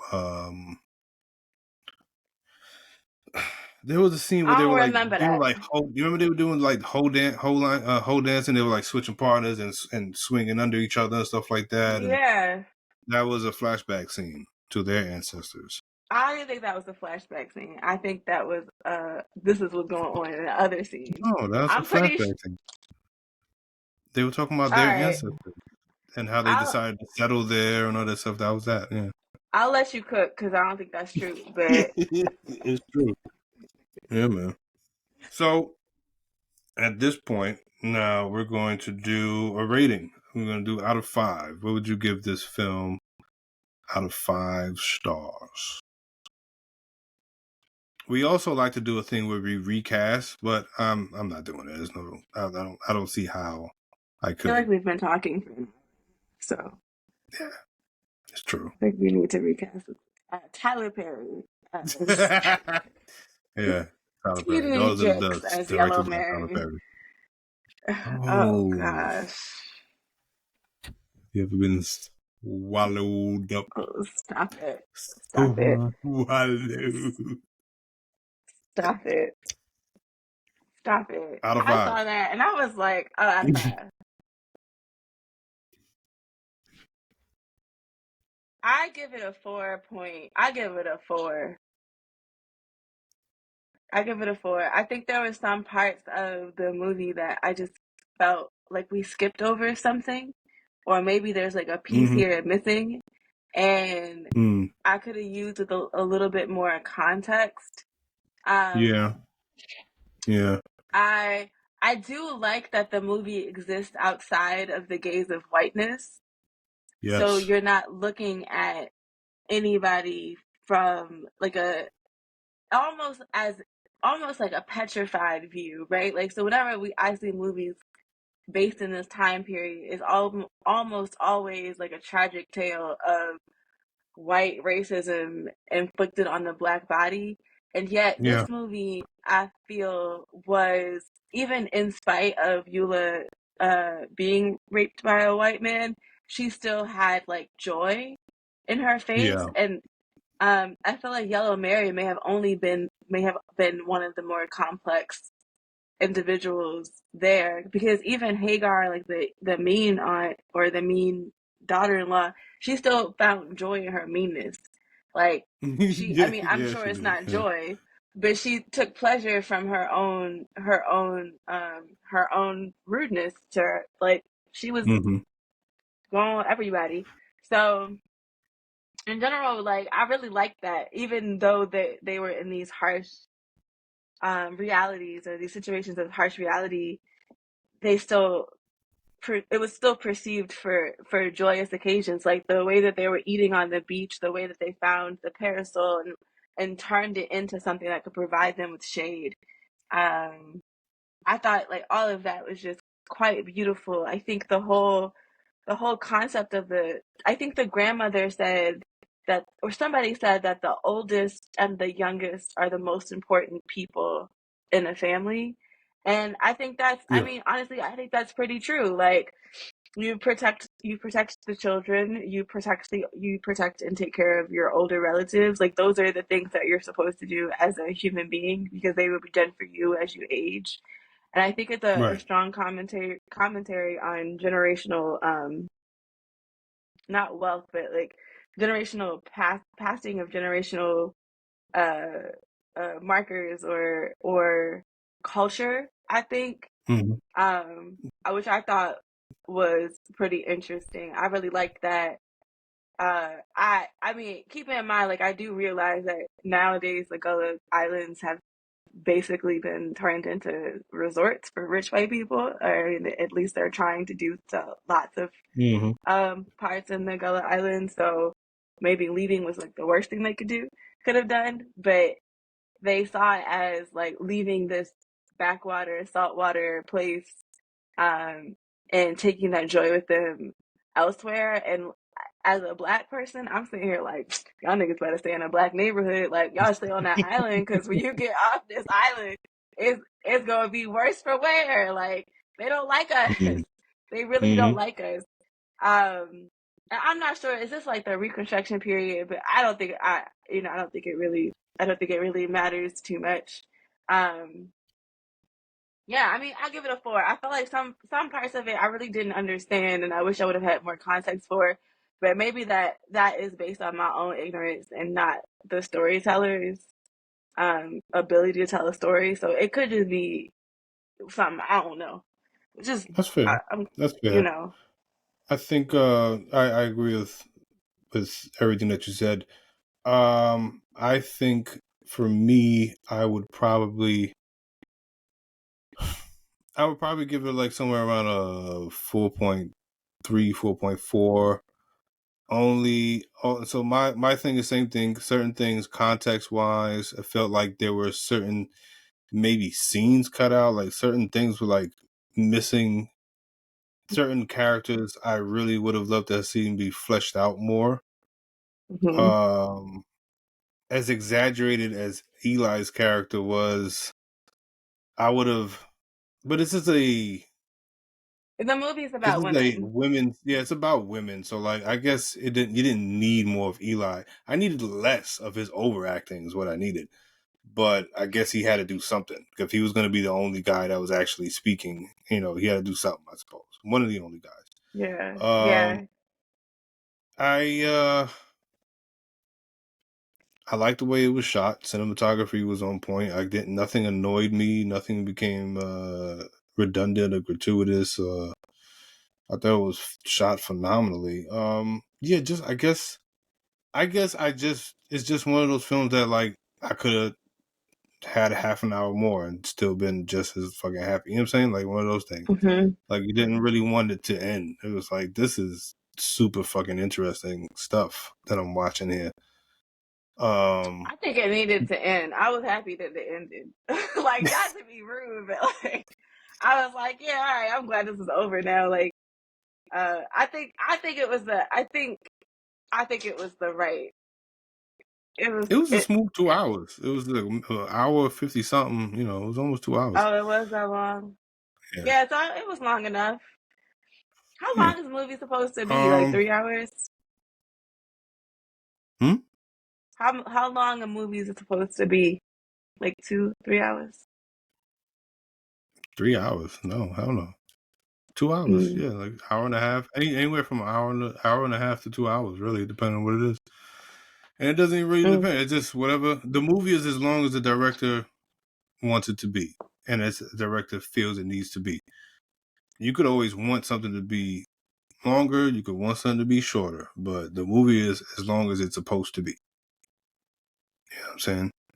Um, yeah, I am excited. Next month, we're going to be doing. It's going to be Women's History Month. We have a couple things lined up. We haven't decided on the order yet, but a couple things on the list off the top of my memory would be Watermelon Woman, which I believe is another film from the 90s with a black female lead. I imagine that it has something to do with homage to Watermelon Man, which is a movie that I have not seen yet, so I'm going to watch that before I watch Woman. We also have on the list Black Girl, which is a classic film from the 1960s, Which French, one? 19, The French one. the noir one, the French one, yeah. Yeah, That's 1960s yeah. or 40s? Might be 40s. Um, I don't know. I forget. But that one's on the list, and also A League of Their Own, 60s. which is 60s Black Girl? Okay, 60s. Mhm. And then also A League of Their Own, which is also a movie from the 90s, starring Rosie O'Donnell and other white ladies. So yeah, we got a couple things, couple things on the itinerary for next month that you guys could look forward to. This episode that we just did, super dope. Thank you for coming. Appreciate you. This is actually going to be the first episode I'm literally going to have to go into post for. And of course, it would be your episode. That makes sense. Once again, this is We'll Fix It in Post, Old Ass Movie Reviews. I'm Don Vega. I'm Daya Bean. Good night. Peace.